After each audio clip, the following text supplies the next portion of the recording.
En ce qui concerne le pont Powerscourt en Montérégie, c'est vraiment un beau modèle de pont patrimonial avec une valeur très élevée qui nous a incité finalement à faire une restauration très fine de cet ouvrage-là. C'est un pont construit en 1861 et l'unique exemplaire de ce type-là au monde.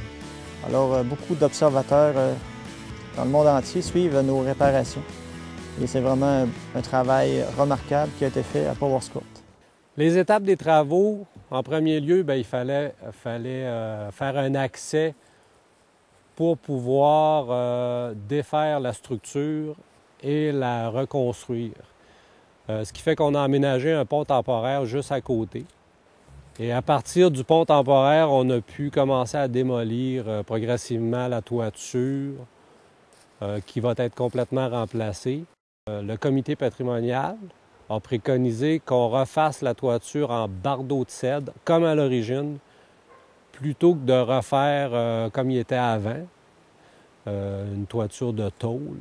On a défait les fermes, les 4 fermes, une par une. On les a transportées pour les défaire complètement et les refaire morceau par morceau en éliminant tout ce qui est pourri pour vraiment avoir une structure pratiquement à l'état neuf.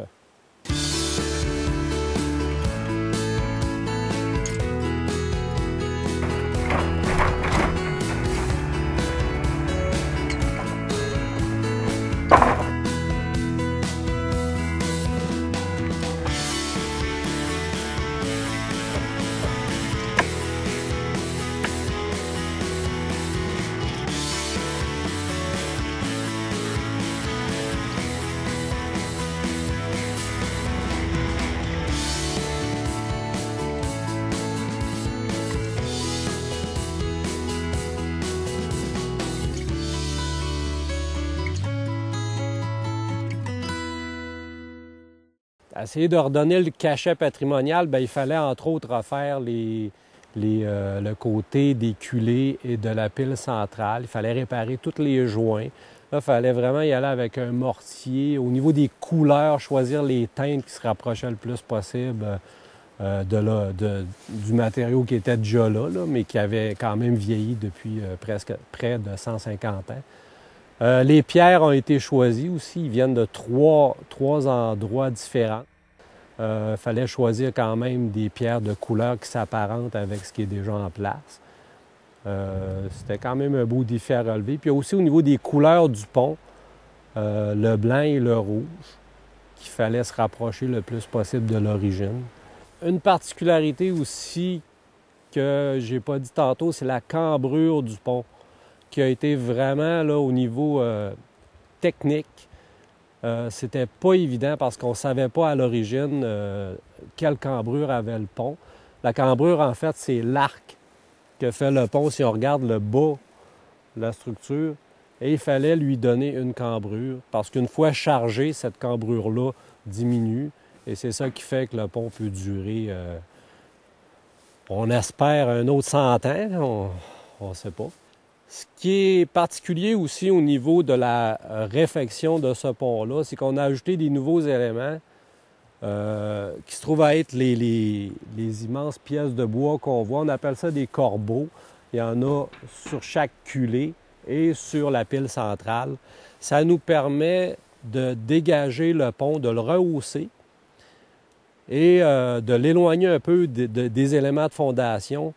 Ce qui fait qu'à long terme, il va y avoir une meilleure aération et il va y avoir une meilleure distribution des charges. C'est comme si on mettait le pont sur des nouveaux appuis qui n'étaient pas là avant et ce qui enlève les risques qu'à long terme, le pont s'affaisse.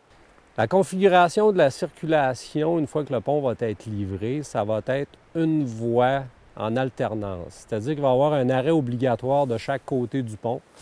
Et les gens vont devoir faire un arrêt. Et s'il n'y a personne en sens inverse, vont pouvoir traverser le pont en toute sécurité. De chaque côté de la circulation automobile, il va y avoir une piste piétonnière dans les 2 directions, piétons et cyclistes.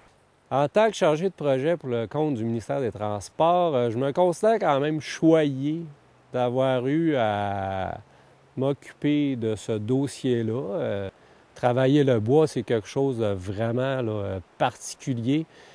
Et aussi de voir les assemblages de bois comme on a ici, c'est assez impressionnant lorsqu'on voit là, vraiment toutes les techniques qui sont utilisées.